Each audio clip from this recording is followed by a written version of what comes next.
Nós começamos essa série de mensagens Maturidade. E hoje, eu tenho certeza, irmãos, que Deus tem muita coisa para fazer através da sua palavra em nossas vidas.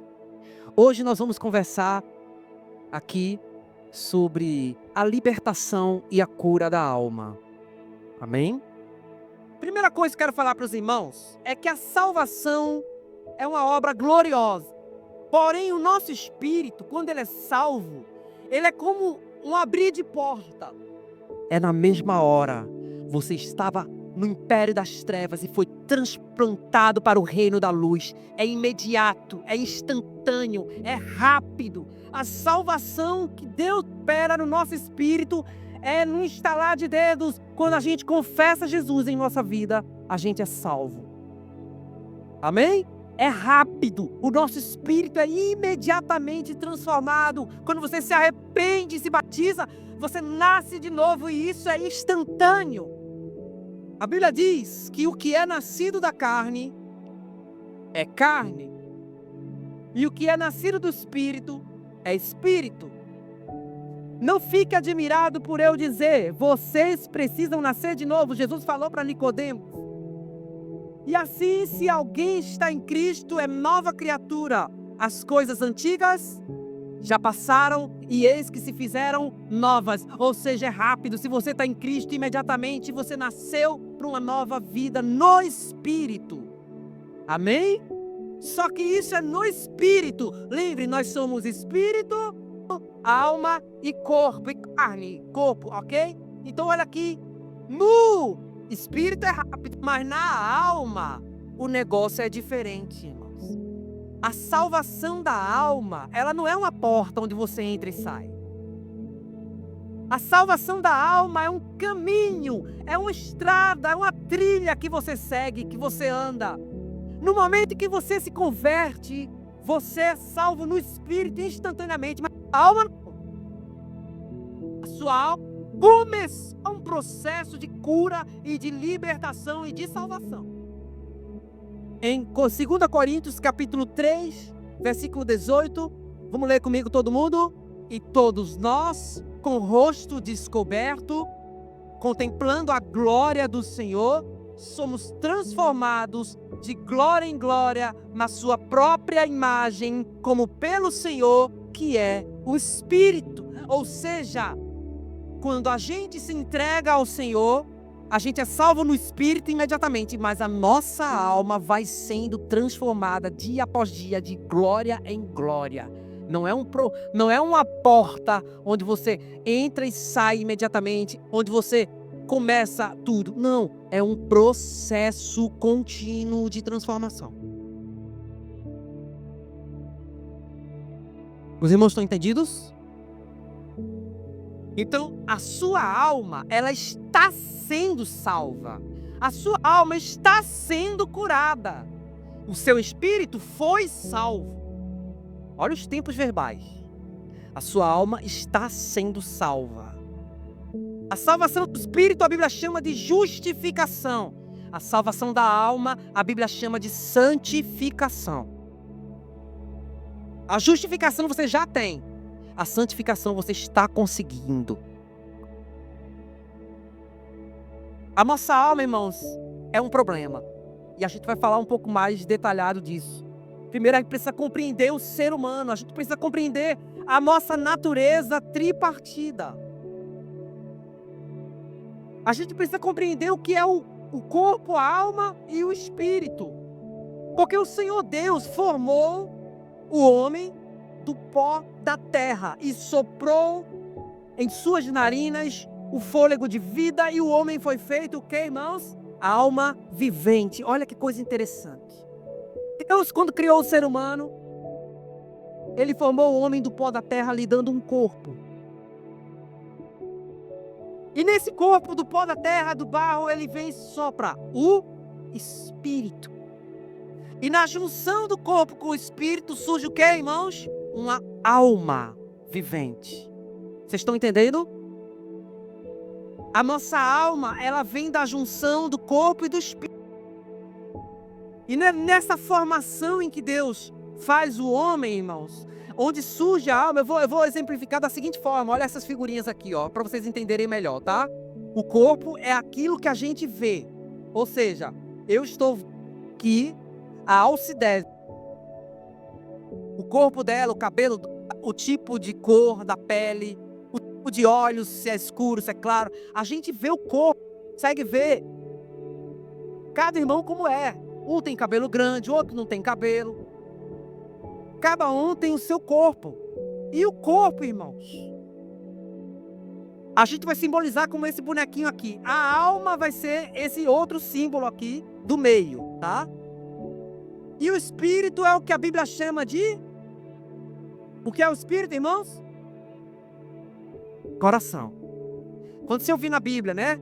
Coração. Do coração procedem as saídas da vida. Quando você ouvir a palavra coração na Bíblia, isso está se tratando do espírito, do mais profundo, de onde saem as motivações. Ali onde Deus habita, no coração onde Deus habita.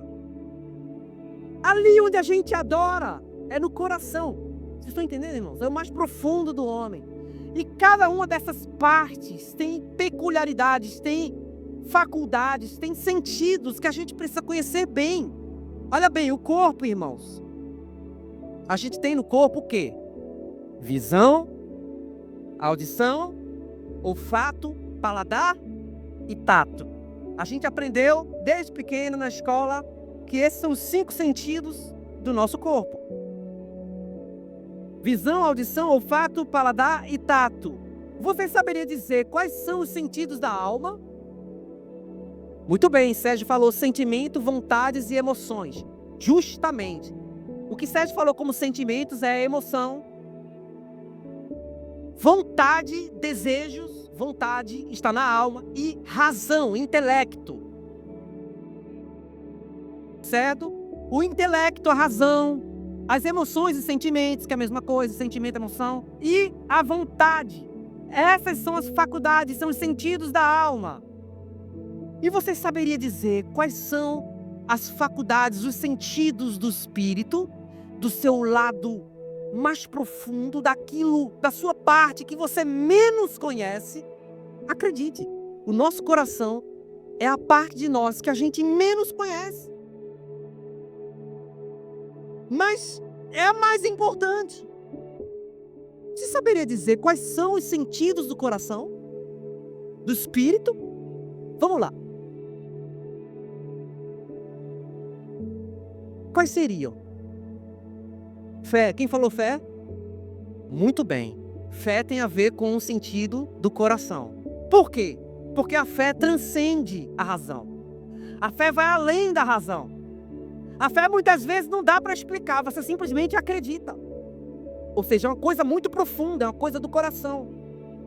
Isso tem a ver com comunhão com Deus, que a comunhão com Deus é um dos sentidos do nosso coração. Consciência, muito bem. A consciência, preste atenção, está relacionada ao espírito, porque é lá na consciência onde Deus coloca as suas leis. A gente sabe quando está fazendo algo certo e algo errado pela consciência. Onde está a moral que Deus colocou em nós. Então, veja, a consciência está no espírito. A comunhão com Deus, envolvendo a fé e a adoração também é no espírito, tá, querido? Toda a sua adoração a Deus, a adoração que Deus recebe começa no espírito, tá, irmãos? E qual é, irmãos, a outra faculdade do espírito? É a intuição. Olha aqui, ó. A intuição é aquela sensação de que, rapaz, quem já teve isso aqui, ó? Eu acho que eu não deveria ir por ali. Será que eu estou sentindo alguma coisa?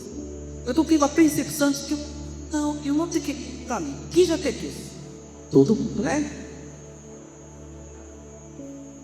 Isso é a intuição, é o dom do espírito. Então a intuição, a consciência, eu acho que é a intuição, a consciência, e a comunhão com Deus são obras de Espírito. E quando a gente vai tendo a palavra, a gente vê várias vezes essa palavra de Deus falando. Tem alguns versículos, como Provérbios, capítulo 20, versículo 27, que diz o seguinte, o espírito do ser humano é a lâmpada do Senhor, a qual examina o mais profundo do seu espírito. Em João capítulo 4, 3 diz: os verdadeiros adoradores adorarão o Pai em espírito e em verdade. Ou seja, a gente que adora a Deus é no coração. E em Hebreus capítulo 4, versículo 12, e eu gosto desse texto porque ele mostra que tem alguns cristãos, teólogos, que acreditam que o espírito e a alma são uma coisa só. Eu não creio assim, porque a Bíblia diz que existe algo muito diferente dos dois. E quando a palavra de Deus vai trabalhando em nossas vidas, ela divide os dois. Ela separa aquilo que é da alma e do espírito. Olha aqui o versículo Hebreus 4 e 12. Vamos ler comigo. Porque a palavra de Deus é viva e eficaz. É mais contundente com espada de dois gumes e penetra até o ponto de dividir alma e espírito, juntas e medulas, e é apta para julgar os pensamentos e os propósitos do coração. Amados, a palavra de Deus é poderosa, ela é cortante, ela te divide, ela, quando você vai mergulhando nela, ela separa. Isso aqui é coisa boa, é coisa de coração, do novo coração que você recebeu. É coisa do Espírito. O Espírito não é ministro. Isso aqui é coisa da alma. Da alma que ainda precisa ser curada, mudada, transformada. Então você vai perceber, quando você conhece a palavra, a diferença daquilo que é o Espírito e do que não é. A maturidade faz com que você veja o que é da alma e o que é do Espírito. Porque você está abatida, ó minha alma? Porque se perturba dentro de mim? Ou seja, que se perturba em você é a sua alma, suas emoções, com os sentimentos, com instabilidade, só, com inquietação, preocupações. E sobre o corpo, em 1 Coríntios capítulo 6, versículo 19, diz assim: será que vocês não sabem? O corpo de vocês é o santuário do Espírito Santo que está em vocês. Ele é um tabernáculo, ele é uma casa onde Deus habita. Ele é o templo do Espírito Santo. Então, vejam que coisa mais profunda e maravilhosa. Deus estabeleceu corpo, alma e espírito, mas existe uma ordem. Você sabia que existe uma ordem? Quem deve governar quem? Vocês sabem? Quem está em primeiro lugar aqui? O espírito, a alma ou o corpo? Quem vem depois? E depois? Essa é a ordem. Primeiro o coração, primeiro o espírito. A ordem de Deus é essa. Ele quer que você seja direcionado, que você ande em espírito. Porque o nosso espírito, ele está amalgamado com o Espírito de Deus, ele está fundido, relacionado, unido ao Espírito Santo de Deus. É como se fossem um só. O nosso novo coração está ali juntinho do Espírito Santo. Você tem um desejo profundo no seu coração por Deus. Esse é o Espírito, o seu Espírito. Na verdade, nós somos um Espírito. Nós não somos o corpo. Você e eu somos um Espírito que habitamos no corpo, e por causa dessa união do Espírito com o corpo, nós temos uma alma vivente. E essa é a ordem de Deus, que o Espírito esteja relacionado à nossa identidade. Que a nossa identidade seja espiritual, aleluia. Irmãos, vocês estão entendendo o que eu estou querendo dizer? De tal forma Paulo compreende isso, que ele diz assim, ó, olha só, irmãos, vê se você entende onde a gente quer chegar. Paulo diz assim, ó, eu sei que na minha carne não habita bem nenhum. Eu sei que o bem está em mim, não porém o efetuá-lo. De maneira que eu descubro que ao querer o bem, o mal que eu não quero, esse eu acabo fazendo. Então eu descobri o seguinte, que quem faz o mal não sou eu. Repita comigo, quem faz o mal não sou eu, mas é o pecado que habita em mim. Mais uma vez, repita isso, quem faz o mal não sou eu, mas o pecado que habita em mim. Ah, então tu tá tirando o corpo fora, né? Ah, tu não tá assumindo o que tu faz. Porque tu tá dizendo que quando tu faz algo de errado, não é tu que faz. É o pecado que tá em tu. E aí, irmão? Tu tá tirando o corpo fora? Ou você está reconhecendo que a sua identidade é o coração? A sua identidade não é o pecado que você comete. A sua identidade é muito mais profunda. É quem você realmente é em Cristo. Amém, queridos? Então você se apega às realidades do coração. Essa é a ordem. Porém, vem a desordem. E qual é a desordem? É quando a alma, ela assume o protagonismo. É quando a nossa alma está em primeiro lugar. Quando a minha e a sua alma se encontram em primeiro lugar, a gente realiza todas as nossas vontades. A gente anda segundo os nossos próprios sentimentos. A gente faz aquilo que a gente acha. A nossa razão, o nosso intelecto, ou seja, a nossa alma no controle, ela entristece a vida do espírito, ela coloca o coração em último lugar, porque quando você coloca a alma em primeiro lugar, até o corpo vem em segundo lugar. O teu coração vai para o último lugar, porque a alma faz isso. Aquele homem e aquela mulher, aquele crente que anda segundo a alma, está tendo um prejuízo enorme, irmão. Está numa vida de desordem, terrível. Se você e eu começamos a dar o protagonismo para nossa alma, a gente não tem freio. Olha para isso aqui. Essa é a desordem. O que acontece com o nosso coração? Ele fica preso. A vida do espírito fica aprisionada ali, ó, porque a alma não deixa ela sair. A vida espiritual sua está aprisionada porque você tem uma vontade muito forte. Quando eu quero, eu vou ir lá e faço. Já viu gente falando assim? Quando eu quero uma coisa, não tem que me tirar isso da cabeça. Quem já falou isso aqui? Quando eu cimo com uma coisa, e quando eu cimo com um negócio, eu vou até o fim, não tem que me tirar isso da cabeça. Quem já falou isso aqui? Quem já falou? Ou seja, você está denunciando por quem você é guiado. Você é guiado pela sua alma. E quando a alma está tendo protagonismo, quando a alma está em primeiro lugar, você tem uma vontade muito forte. Aquilo que você quer, você faz. E não tem quem tire isso da tua cabeça. Quando a alma está no controle, ela tem emoções. E a alma com emoções fortes, irmãos, é uma desgraceira. Eu sei muito bem do que eu estou falando, irmãos. Minha alma tem fortes emoções. Ora eu estou nos picos, ora nos vales. Sabe como é que é, né? Ora a pessoa está muito animada, ora a pessoa está depressiva.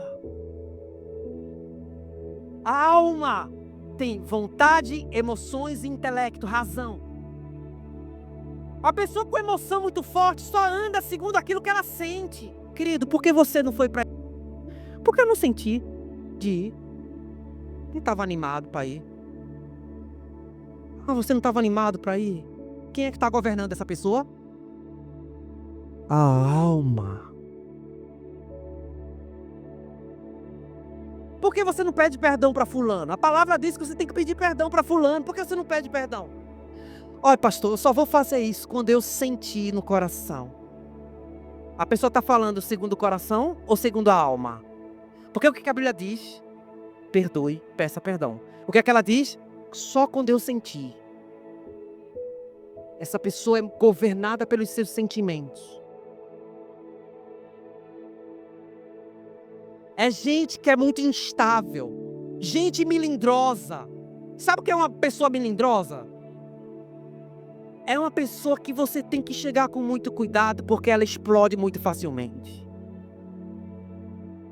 Você não pode falar algumas coisas perto dela, porque ela tem gatilhos. Cheia de gatilhos. E qualquer coisa faz com que suas emoções virem uma tempestade. Pessoas que não se controlam emocionalmente estão sempre dominadas por psicotrópicos, por medicamentos para tentar conter suas emoções. Pessoas altamente dependentes emocionalmente. Hoje eu estava falando com um rapaz que começou a abrir o coração comigo, pedir oração, porque ele se encontra numa situação de dependência emocional. Ele sente que não pode viver sem uma pessoa. E está num deserto terrível, emocional. Numa angústia terrível. Eu digo, querido, você pode viver. Viva no Espírito. Largue a sua alma. Deixe sua alma em segundo lugar, ou melhor, largue não tem como largar a alma. Mas priorize as coisas do coração relativas a Deus. E pessoas, irmãos, que vivem da alma, também colocaram a sua razão em evidência. É gente muito intelectualizada. Pessoas que têm a razão muito forte, irmãos, bloqueiam a vida do Espírito. Existem cristãos, homens e mulheres, que bloqueiam uma porque racionalizam toda. Você sabia que essa desordem se chama, a Bíblia chama ela de carne?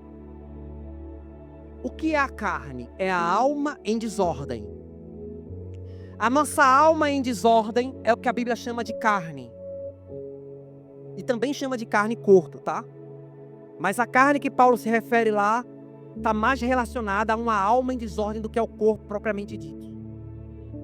Percebe o que a alma faz? Ela cria um muro, uma casca grossa, um muro que impede a vida do Espírito de sair. Então a alma no controle, irmãos, é a carne. E quem está com a alma no controle são imaturos bebês na fé.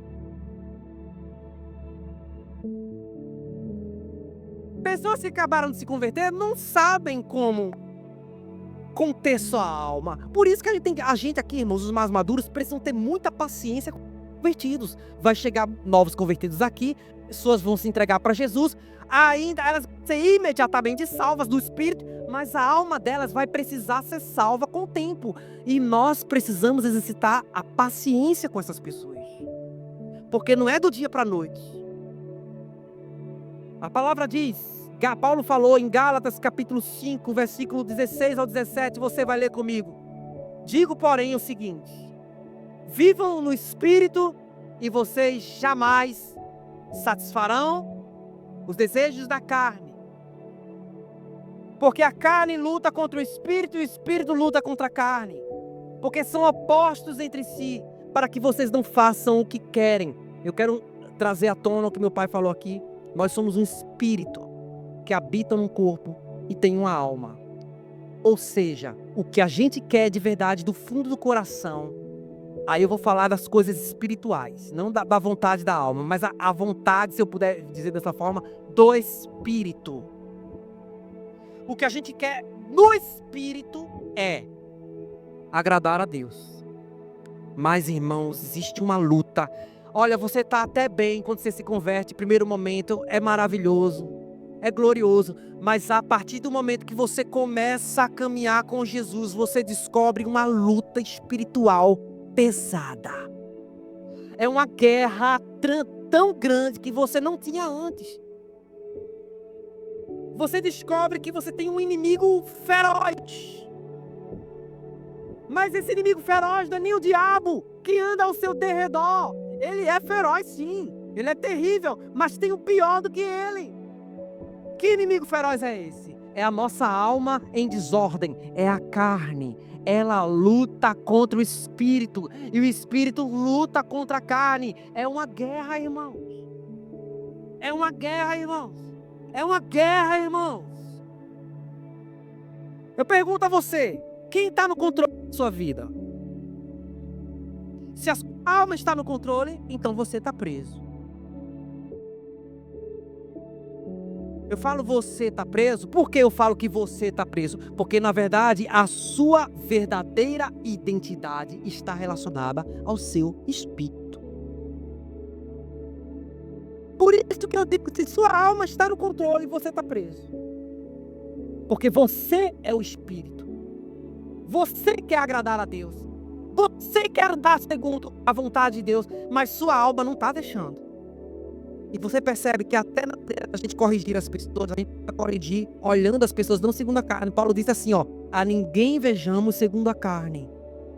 A gente não tem que ver nosso irmão, nossa irmã segundo a carne. A gente tem que ver uns aos outros no espírito. Quando alguém vê um irmão e a irmã na carne, só vai ver o pior. Olha, tá vendo? Evânia fez isso e aquilo comigo. Tal, não sei o que, não sei o que. Por que, Evânia? Tu é assim. Tu é tão assim. Um exemplo, né? Vamos dar um exemplo aqui. Tu é tão... Vou usar um exemplo aqui. Me ajuda. Manhosa. Pronto. Por que você é tão manhosa? Tão melindrosa? Evânia. Veja, eu pergunto a vocês, quando eu falo isso, por que, Evânia, tu é tão melindrosa? Tu é melindrosa, tu é não sei o quê. Quando eu estou falando assim para uma irmã minha em Cristo, o que é que eu estou dizendo? Que ela é melindrosa. O que é que eu estou dizendo, irmão? Que ela é a alma em desordem. Ela é a carne. Mas Paulo diz, a ninguém conheçamos segundo a carne. Um homem maduro, uma mulher madura espiritualmente, quando vai corrigir uma pessoa em pecado, ela não chega dizendo, Arthur, tu é um cara covarde, exemplo. Não. Chega assim e diz assim, Arthur, tu és um homem de Deus. Porém, você agiu em determinado momento com covardia. Vejam como é diferente.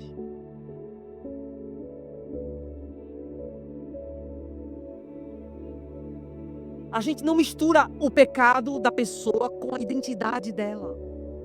Porque se você está em Cristo e a sua alma está no controle, a sua identidade é em Cristo, mas você está preso. E sobre essas cadeias da alma, eu quero falar algumas coisas para vocês. Olha bem aqui. Sabe quando a gente está acabado, cheio de problema, uma situação angustiante, você para assim no canto desanimado, angustiado, atordoado, cheio de problema, cabeça, 1000 pensamentos na cabeça, a gente não sabe o que fazer. Problemas, pecados, situações das mais diversas pressões, angústias, a nossa alma se abate, que a gente nem sabe os motivos. Você chega a hora do espelho e diz, por que te abates, minha alma? A alma abatida. É ou não é, irmãos? A gente não perde a calma, a gente não perde a alegria, a gente não entra em desespero, a gente não fica murmurando, a gente não sai atordoado, a gente perde o nosso controle, o autocontrole do espírito que se chama temperança, domínio próprio, que é o controle do espírito sobre a alma, é o domínio próprio. Então, isso acontece por causa de alguns males que a gente recebeu. Das duas, uma, ou males que a gente recebeu, ou males que a gente cometeu. Males que a gente praticou. Existem males que a gente recebe de outras pessoas, que são rejeição, mentiras, maldições, traumas, coisas que você recebe das pessoas que vêm na tua direção, que ferem você, uma situação difícil, mal acertada com seu pai ou com sua mãe, uma rejeição na sua família. Você se sente um filho que não foi tão amado, tão abraçado. Uma situação de bullying, um trauma que você sofreu, uma pancada que você levou de alguém. Pode ser física, uma ferida física ou uma ferida na alma. Não interessa, irmãos. Maldições lançadas contra a sua vida, mentiras. Uma pessoa se levantou para falar uma mentira a seu respeito. Isso são males que você recebe. E isso dói. Dói ou não dói, irmãos? Mas não é só males que você recebe, não. A alma prende também. Vejam só. Porque quando a gente recebe essas coisas ruins, qual é a nossa tendência? É a nossa alma ficar no controle. É a nossa alma ficar em projeção, em primeiro lugar. Quando a gente recebe os males, a gente quer resolver a situação do nosso jeito. E existem os males que a gente praticou, os pecados que a gente cometeu que acabam com a nossa vida. Irmãos, os pecados que a gente comete esfriam a nossa alma, esfriam o nosso coração, esfria a vida espiritual, aprisiona. São cadeias. As feridas que nós causamos em outra pessoa. Quando você olha, escuta bem o que eu vou te falar. Quando você causa uma ferida em alguém, aquilo fica na tua mente. Aquilo fica na mente da pessoa. Que coisa terrível. O tempo pode até passar, mas aquilo fica ali, sabe, incomodando. É terrível, são cadeias. Palavras que você lançou sobre a vida de alguém. Palavras que você se arrepende hoje de ter dito.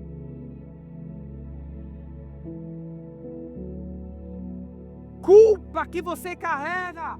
Quando você anda, você olhar, o seu jeito já é de um que carrega um peso de culpa muito grande.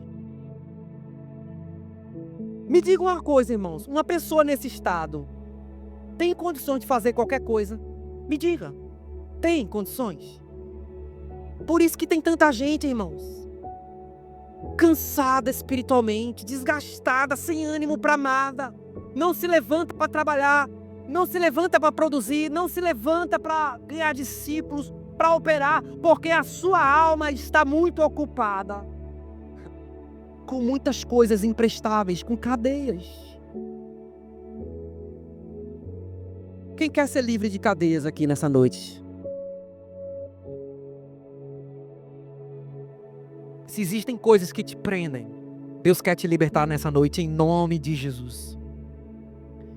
Mas não existe libertação, irmãos, ou cura, para quem não reconhece que precisa dela. Não existe libertação ou cura para quem não reconhece que precisa de cura e de libertação. Deus vai operar na vida daquele que não quer. Não vai. Deus é educado. O Espírito Santo é educado. Ele trabalha com cooperação. Somos cooperadores de Deus. Se a gente diz não ao Espírito, Ele não vai fazer uma obra dentro de nós. Se a gente diz não a Deus, não adianta. Irmãos, é impossível edificar, curar aquele que acha que não tem problema nenhum. Se você acha que não tem problema nenhum, vai tudo bem contigo? Vai tudo bem comigo. Não estando bem, presta atenção. Vai tudo bem com você, meu irmão, minha irmã? No sentido de, não é de você falar para quem não deve ouvir. Muita gente diz, a gente não tem que falar dos nossos problemas para ninguém. Discordo.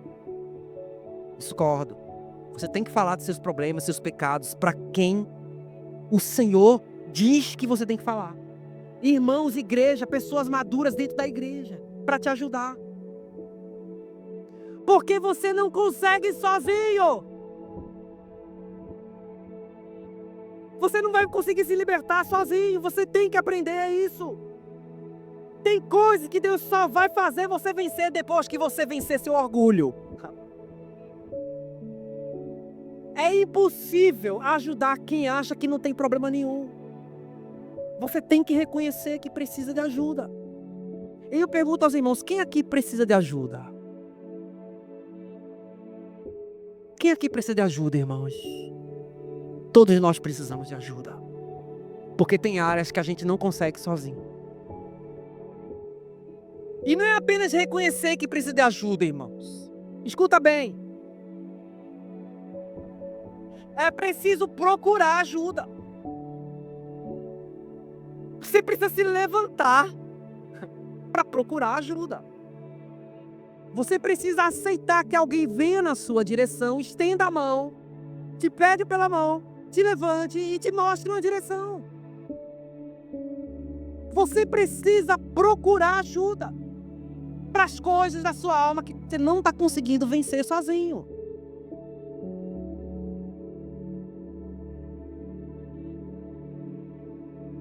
E essa atitude, irmãos, de buscar ajuda nos mantém humildes. Os orgulhosos são autossuficientes. O orgulhoso não gosta de pedir ajuda. Não quero que ninguém saiba dos meus problemas. Eu não quero que ninguém se interfira na minha vida. Olha quanto orgulho, irmãos. Eu não quero que ninguém venha dizer o que eu tenho que fazer. Eu não quero que ninguém... E aí a pessoa se afunda num ciclo de problemas e não entende porque a vida nunca rompe. Outra coisa, não é só pedir ajuda. Quando você for pedir ajuda, desenvolva uma mindset, uma mentalidade diferente. Uma mentalidade de alguém que está sendo liberto. Porque, irmãos, olha, escuta bem. Eu já recebi muita gente, Sérgio, que veio conversar comigo, se abrir coração. Eu reconheço, eu preciso de ajuda, eu chego, eu peço perdão. Mas o meu mindset, a minha maneira de pensar, ela não é uma maneira de pensar de alguém que realmente vai ser liberto. É uma mentalidade de alguém que está atrasado. De uma pessoa que não acredita que vai realmente ser livre. Você precisa desenvolver uma mentalidade de libertação.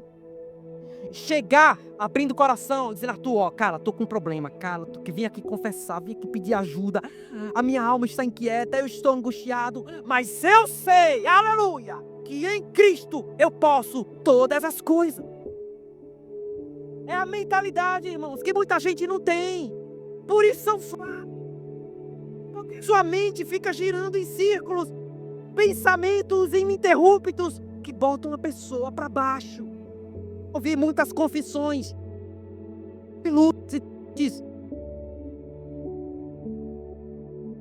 Mas eu sei diferenciar entre uma pessoa que vai ser liberta e outra que não vai ser liberta. Porque aquele que confessa com uma mentalidade de libertação, ele confessa, mas ele tem uma mente, sabe, decidida a mudar. Eu tomo posições. Eu renuncio o que for preciso. Eu vou tomar atitudes e eu vou mudar. Já o outro diz: irmão, tô me abrindo aqui. Eu fiz isso, eu fiz aquilo. Mas sabe, eu não sei, cara. Calma, irmão, levante sua cabeça. Eu sei, mas é porque tô... E calma, tô... Então aí. Porque o mindset, a mentalidade, não acredita. Fica afundado em si mesmo. Então, o que fazer para desenvolver uma mentalidade de libertação? Atenção, para aqueles males que você recebeu, como rejeição, mentiras, maldições e traumas, você vai ser livre e liberto. Olha só, com aceitação. Aleluia!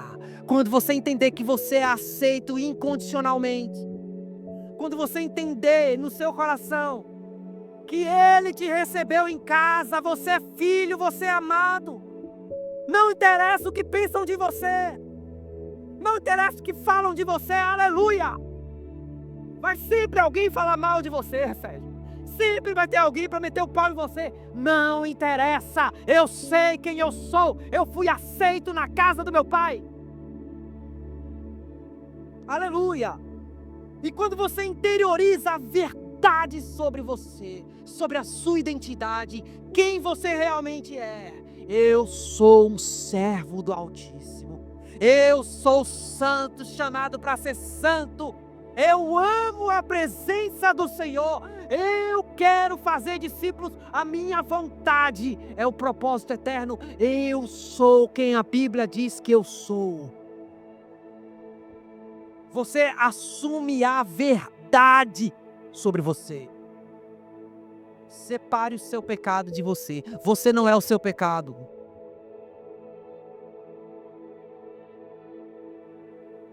E outra coisa que você precisa liberar perdão para as maldições e traumas que você recebeu. Libera perdão, pelo amor de Deus. Para de rodar em círculos. Se alguém te fez mal, solta essa pessoa. Solta, irmão. Tem tanta gente em nosso meio, irmão, que poderia estar frutificando, mas não está. Porque fica assim, vem cartoon.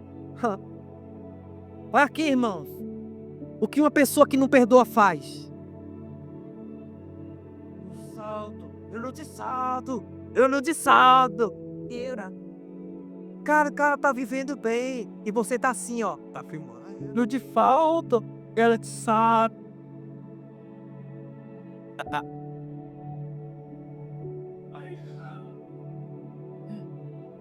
Uma pessoa que não libera perdão, ela prende o seu ofensor a si mesma. Você acorda, dorme, acorda de novo, dorme de novo com o seu ofensor preso a você. Porque você não perdoa. Você não consegue perdoar. Eu não sei o que. Eu não sei, cara. Você não sabe o que a pessoa fez comigo. Não interessa, você não perdoa, você perde. Você está aprisionado. Você está aprisionado. A palavra perdão no hebraico significa liberar. Você solta, você libera a pessoa. Deixa a pessoa. Deixa ela viver. Viva a sua vida. Libera essa pessoa em nome de Jesus. Isso é com relação aos pecados que você recebeu, tá? E os pecados que você praticou? Olha aí.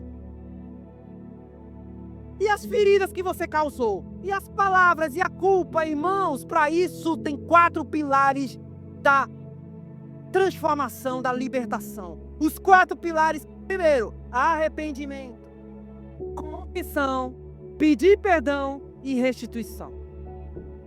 Amém, queridos? Se você cometeu erros na sua vida, primeiro se arrependa. Todos nós erramos. E todos nós precisamos de arrependimento. Todos nós precisamos. O que Silas fez aqui, irmãos, pedindo perdão, abrindo o coração. Todos nós devemos fazer. Porque todos nós erramos. Não somos melhores que ninguém, irmãos. Temos que ter arrependimento, que é uma mudança de mente. Uma mudança de atitude mental. E o arrependimento não é chorar, tá? Produza frutos de arrependimento. Prove que você realmente está arrependido.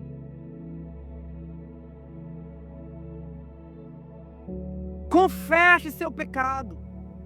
Chega para o irmão mais maduro. Fala. Pede ajuda. Terceiro, peça perdão.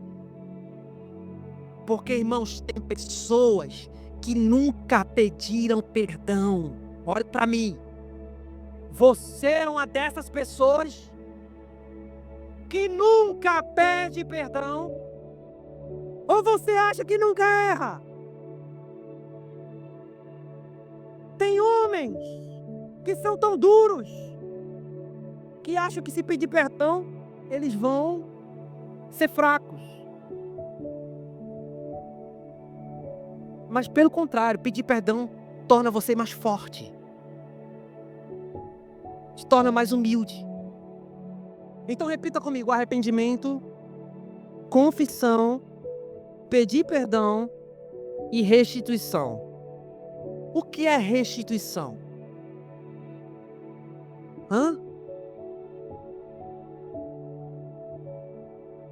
O mal que você fez, reparar o mal que você fez. Se você roubou, eu roubei, eu confesso que eu roubei. Roubei 5.000 reais do meu irmão. Ok, querido. Está perdoado. Amém? Amém. Glória a Deus. Devolva. Devolva os 5.000 reais que você roubou do seu irmão. Procure trabalhar para devolver o que você roubou. Restituição. Ele demonstrou arrependimento, irmãos. Quando se tem arrependimento, a gente recebe a pessoa de volta. Nem todo mundo você tem que receber de volta para a sua vida. Não. Porque não há arrependimento em muita gente. Você tem que liberar todo mundo. Amém? E por final, irmãos, eu quero falar aqui sobre a disciplina do pai. Todo pai corrige seu filho. A palavra diz, em Hebreus capítulo 12, do 4 ao 7. Na luta contra o pecado, vocês ainda não resistiram até o sangue. E vocês esqueceram da exortação que lhes foi dirigida como a filhos. Vamos lá comigo? Filho meu, não desprezes a correção que vem do Senhor. Nem desanimes quando você é repreendido por Ele. Porque o Senhor corrige, ama e castiga todo filho quem aceita. É para a disciplina que vocês perseveram. Deus os trata como filhos. E qual é o filho que o pai não corrige? Mas, se estão sem correção, da qual todos se tornaram participantes, então vocês são castrados e não filhos. Além disso, nós tínhamos nossos pais humanos que nos corrigiam e nós respeitávamos. Será que então nós não nos sujeitaremos muito mais ao Pai espiritual para vivermos? Pois ele nos corrigia por pouco tempo, segundo melhor lhes parecia. Deus, porém, nos disciplina para o nosso próprio bem, a fim de sermos participantes da sua santidade. Amém, queridos? O que é a disciplina do Senhor? É isso aqui, queridos. Olha o que é a disciplina do Senhor. É a tempestade. É a tempestade. É Deus agitando sua vida. É as coisas dando errado. É a mão de Deus pesando. É tudo complicando. É provação, adversidade. Tudo isso é a correção do Senhor na sua vida. Tem alguma área que você tem que corrigir. Quando tudo está dando errado, opa, Deus está dizendo: você ainda não entendeu que eu estou querendo te corrigir? Essa é a disciplina. Então, o que acontece quando Deus nos quebra? Pá! Se o grão de trigo caindo em terra não morrer, fica ele só. Mas se morrer, dá muito fruto. O grão de trigo tem uma casca. Essa casca grossa tem que morrer. Isso é uma imagem da nossa alma. Nós somos o grão de trigo lá dentro. Mas a nossa casca grossa tem que morrer. Tem que ser quebrada. Tem que ser esvaziada. Levada à cruz todo dia. E essa desordem, irmãos, olha bem para isso aqui. Olha aí. Vontade forte. Emoções fortes. Razão forte. Você se justifica de tudo. Você é muito duro nas suas vontades, pedindo demais. Inflexível. Uma alma muito rígida, muito forte, muito verdinha. Deus pesa a mão, Ele bota um monte de dificuldades, situações difíceis, o sal queima, as tempestades vêm e aquela casca grossa parte.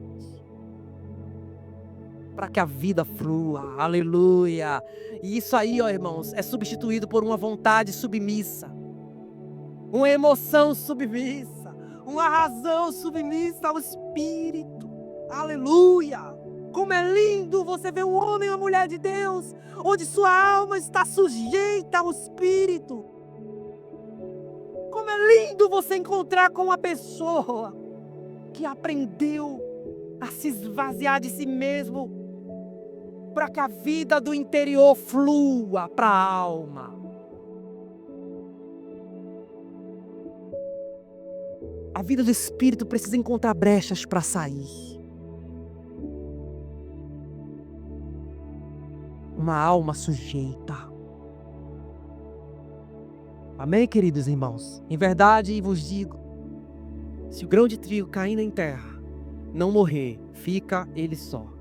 Mas se morrer, produz muito fruto. Amém, queridos irmãos?